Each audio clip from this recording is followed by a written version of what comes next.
Hey guys, welcome back to the Poker Reborn channel. We are back checking out some more Battle Brothers update. I don't know why. It started coming out that way. I figured I'd continue. Anyways, update 1.4 has released. It released yesterday, actually. I know I'm a day late, but I did want to go over some of this stuff and just let you guys know, too. If you're not sure how to get the updates and all that other good stuff, it is right here. You can pause it, check it out, or you can go to the page. You can go to the Battle Brothers page or go to your Steam. They have the update there as well. You can read through all that. I'm not going to read through all of this because it would take forever, but some really great things that they've been doing, and there's a lot more coming. I did end up briefly messaging them, and they got back with me that they're going over a whole process. There's going to be a bunch of updates coming out, so yeah. That is one of the reasons, too, because I got asked this, too, when am I going to do a series? My series is coming up by next week. I just really want them to hash out a lot of the little things so that we don't come across any issues throughout the playthrough. Also, the first episode is going to be half roleplay and half actual episode. So there will be some of that luscious, sweet, succulent content that is roleplay. So without further ado, let's dive into some of this stuff. The first one here that I thought was really nice was this added Tavern Rumors. They added more to the situations near settlements and hinting in the particular beast and also rumors of specific late game crises. And it has reduced a lot of the pure flavor rumors slightly. So that part is actually pretty cool. I will say this. I did notice when I was playing, there was some things that popped up where I'd go to read it, and it'd tell me about a town nearby that was having something going on, or not far away. They're calling for this. So if you're doing, like, let's say a trade run, a caravan run, right? Or you just have selling goods, you can actually get a jump on the competition through that. So that's pretty cool. And then also, of course, the beast. If you're looking for a certain beast, that's a big deal as well. Now, the changes that have been added to the game, at least, this is a big deal. Now, of course, we've gone over perks already in a separate video. You guys can go to the channel for that. Early access, it has all that stuff. I'm going to make a separate file, too, so that way people can get, like, content on Battle Brothers, not just early access, because now it's gotten old and void. So, change 9 lives perk so to also clear any damage, overtime effects, bleeding, poison, etc. upon triggering, and to give improved defensive stats until the character's next turn. So if you get dropped down, you come back with plus 15 melee defense, range defense, initiative, and resolve. That part is really cool. The very next turn, that's all null and void. It's gone. But I can tell you this right now, this is in my opinion, the best perk for Indebted. Countless things. You can check that out in my Indebted 1 to 100 days run. That's a good way to see how that's really affected things. Change Relentless perk to remove the penalty to initiative when waiting a character. If you're not sure what that means, is when you're going through your turn order, it's your brother's turn, but you want to wait one more. You don't want to wait a full turn, but you want to just wait in succession a little while to see what the enemy's going to do, and then you make your move, otherwise known as the spacebar. So, yeah, this takes away the initiative. If you didn't know before, the initiative penalty was negative 25%. That's a huge drop, and it does affect Relentless heavily. It used to. Relentless perk is a great perk all around now for people that just want to be ahead of the game, when the fight gets into the deep end, you're still ahead of the competition enough to keep striking first. Next one, Headhunter perk, and this one is excuse me, this is a debate across the whole board. Let me know what you guys think in the comment section. I won't give my pure thoughts on it just because I'm kind of in the air about it. I don't lean one way or the other. Headhunter perk to guarantee a hit to the head for your next attack after hitting the head of your target once. Resets after resets after your hit connects or if you miss your attack. So again, it's based on hitting the head first, then the very next hit, you don't have to do anything special, and it goes for the head again. You will hit the head if it connects. So, yeah, let me know what you guys think about that. The only thing I really like the idea is with axes. Axes are a downward motion. Actually talks about it with the simple strikes, and just that it's head then body damage. So that part is pretty cool. But let me know what you guys think in the comment section below.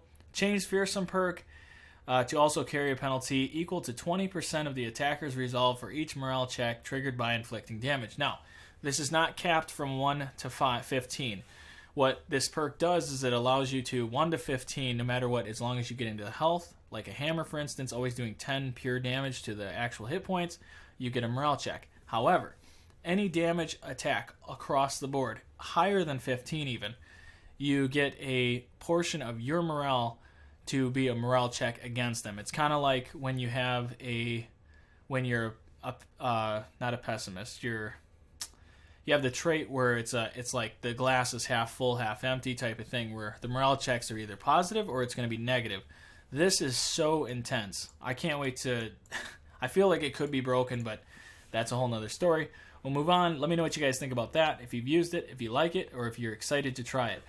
Changed Sword Mastery perk to lower the threshold to inflicting injuries of gash to skill 50. Now, I have been testing this out just a little bit in a different campaign. I just started actually last night. I've only gotten 20 days, but I did use this and I am using it. The thing is that you're getting 50%. So your perk, let's start from the start here. The scimitar, the Scrimmasax, they both come with a 33. They already come with, it's practically its own perk on it. It does a 33% threshold to injuries. Now, when you add this Sword Mastery, it goes from 33 to 50. And then when you add the other perk, Crippling Strikes, you're getting an extra 33% chance on top of that. It is devastating if we're talking about getting into the health. The problem is the armor still. This is still a big issue. However, they did do some things to counteract. We can go over that in a little bit. Let me know what you guys think about that. Changed Rally skill cost 5 action points to use, down from 6. So it used to be 6 action points. You could do like 1 step and then you'd have to blow your horn. Now you can take 2 steps and then blow the horn. That to me is huge. That's very, very good. Indomitable. AP costs 5, up from 3. Used to be 3 AP, now it's 5. This is a big deal for two-handers. The AoE swings are not going to be as effective now because, or in general, just two-handers, because you can only do Indom or you can strike. However, two-hander cleavers, war brands, that's a different story. You can do attack and you can use Indomitable. Again, this is kind of change. This is going to, there's going to be a lot of new strategies that are going to have to come filtering from the surface because of this next perk change. So you have Adrenaline skill. Now, the Adrenaline skill used to be 0, now it's 1 AP. That eliminates the rotation of using recovery, Adrenaline, recovery, and attacking, having the first initiative. They have completely wiped that. Next one, Fast Adaptation. Simply put, used to be 8% every time you missed. It'd be 8% build up to your actual melee skill. Now it's only 10%. Now, when I say melee skill, I'm not saying you're getting 10% of your actual skill itself. It's when you go to attack, you have a amount. So if you go to attack an orc and it says 35% chance to hit, the next time you go to hit, it'll be 45. Hopefully that makes sense. The Brawny perk to reduce fatigue penalty from armor and helm by 30%. It used to be 25%, now it's 30%. Explosion in the brain. I honestly did not see this one coming. I did not notice this one. I don't know why I didn't. But the point is that this is a huge, huge deal. 5% may not be the biggest thing in the world, but it's an upgrade to Brawny. Hallelujah. Anyways, moving on. Changed Anticipation perk to always give a minimum of +10 to range defense. Hi-oh. Diggity. If you do not have range defense, Anticipation is a really good one. For two-handers, really good perk. For guys that do not stack, or they're not stacked high in range, if you want to eliminate range altogether, just trying to minimize the damage that's coming in from marksmen, from ambushers, and so on and so forth, this is a great perk as well. But yeah, you guys can check that out. Really neat. Next one is knockback skill. These are some minor things. Knockback skill used to be 25, now it's 20. Repel and hook skill went down from 30 to 25. Now shield split, this is a cool one. Shield split skill now triggers overwhelm effect. Before, you'd hit the shield with a nimble brother who has overwhelm and it did nothing. This is so good, especially for your duelists out there that want to do just 2 strikes, not guzzling fatigue, but doing enough strikes that are actually going to be purposeful to destroying the enemy. Very cool. Yeah, this is the thing that I was talking about a second ago with the difference in eating through health and stuff with the scimitar and the scrimus axe. Exposed ribs, stab guts, grazed kidney. Ooh, it's getting dark. Deep chest cut and deep abdominal cut. Injuries are more of an effect. Excuse me. Including reducing hit points from the victim to certain thresholds above, or if currently above. In essence, those injuries are now a bit more useful for the player to inflict upon enemies, and both crippling strikes and the gash perk are indirectly buff in this way.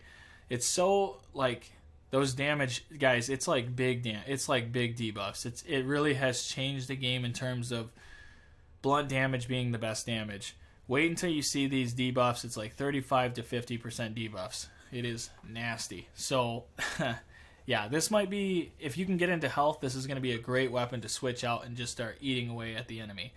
So, without further ado, though, change defensive level ups from 2 to 4, from 1 to 3. This is a huge deal. I've had many opportunities where I'm going to pick a stat, and for some reason, here's a 4 staring at me in the face in the range column, and I'm like, dang it, I love maximum.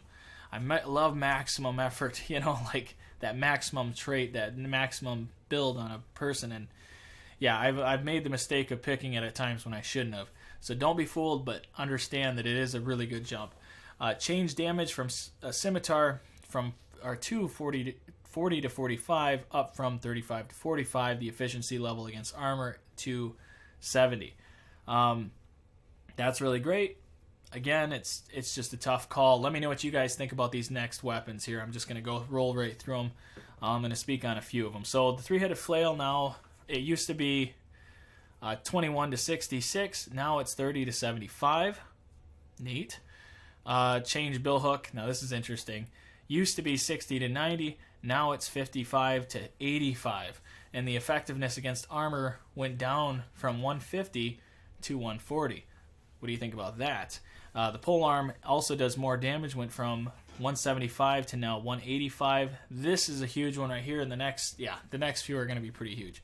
So the reinforced boondock bow, which is the goblin bow, it went from 25 to 40 to 30 to 50.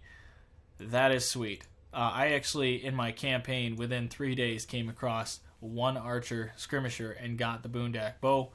So freaking cool. Was all over that. I personally think that's awesome. I don't think it's game changing or anything, but to see a named bow is going to be a little more favorable. Now, this is the big one. And this personally, I don't like it, but I'm okay with it. It is what it is. I'm going to live with it, but it sucks. It sucks that it happened. Not crazy, but it does stink in my opinion. So the heavy javelin went from 40 to 55 damage, now to 35 to 50 damage. The heavy throwing axe went from 35 to 55 damage, now to 30 to 50 damage. Now, why this is important is because these weapons, in some respect, were broken. I know that sucks. I like the throwing weapons. I don't want them to lose their muster. I don't think there's a great deal of the community that are constantly using them, but I could be wrong. I've heard mixed opinions on both sides, but like this is not the biggest downgrade right here, the heavy throwing axe, which I personally like more. It's only 5 more damage down through the threshold of that differentiating number.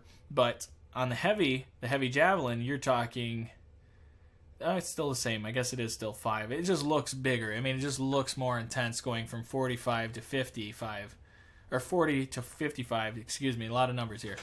It's just I just feel like I just can't. I don't like it. That's just me, I guess. Yeah, so now there's some little other things here. The living tree shield generates 10 max of the durability each turn. This living tree shield, I don't, honestly, I'm not sure if it's saying the shield that you make, and maybe you guys can correct me on that, but the shield that you make from the living, or the tree, the shrat? No, it's got to be the shield. No, that's a sweet. Never mind. Yeah, because it'd just say the shrat shield. But no, the living shield generates 10% of its max durability. That is amazing. Well, I guess I'm learning things as I go. Anyways, the undead trophy, the wearer, the resolve is not permanent, non-mind control. It's no longer that. But it does defend. It doubles the wearer's resolve when defending against mind control. That is still insane. I don't think that's that big of a deal. I mean, you talk about if you have a guy with 40 resolve, he gets an 80 resolve. His resolve goes up to 80. Yeah. I guess that just adds that 5% chance something goes wrong. Is what it is. Let's see here. Surrounding mechanics no longer count stunned characters or characters armed with ranged weapons towards a surround bonus. I think that's fair. Yeah, I think that's fair because they're eliminated. They're eliminated from the actual fight for a moment. Day's effect now goes to 25 less damage, 25% across the board damage, initiative, and max fatigue down from 35. I think that's good too. The charm status effect. Here we go. To be afflicted or to make afflicted immune to the some morale effects, as to avoid odd situations of characters fleeing after charm has worn off. Okay. Okay. Okay, no, that's really good. I did have that. When you end up having a brother that gets charmed, he'll actually freak out because he literally got charmed surrounded by the enemy, if you will. So he gets nervous and then it shouldn't affect him. Okay, that's a pretty good deal. Actually, I actually do like that. Now, as for all the potions here, even the Berserker Shrooms, you can actually eat them before you go into combat. And it will take effect for the combat. And it does give you that information here for the next battle, so on and so forth. It's not just 3 turns now. Antidote will give you immunity for 3 turns after use. That's in combat, however, obviously. And then this one. This was the big one. This was one that I wanted to go over here because there's actually a few more yet. Geists have no longer anticipation perk. Instead, they have their own perk that increases both their melee and range skill for small amounts. That's going to be neat to test out. Lindworm Tail, if you guys didn't already know, has a zone of control now. The Trade Caravan Origin, this is amazing. This is the origin that I'm currently doing right now. But this is my favorite origin going into so far. And it's because of you only receive 66% of the renowned up from 50. Now, 50 was terrible. 66 is manageable. And with the Bard, it's totally doable. So definitely, if you do this run, get the Bard. You'll roll through.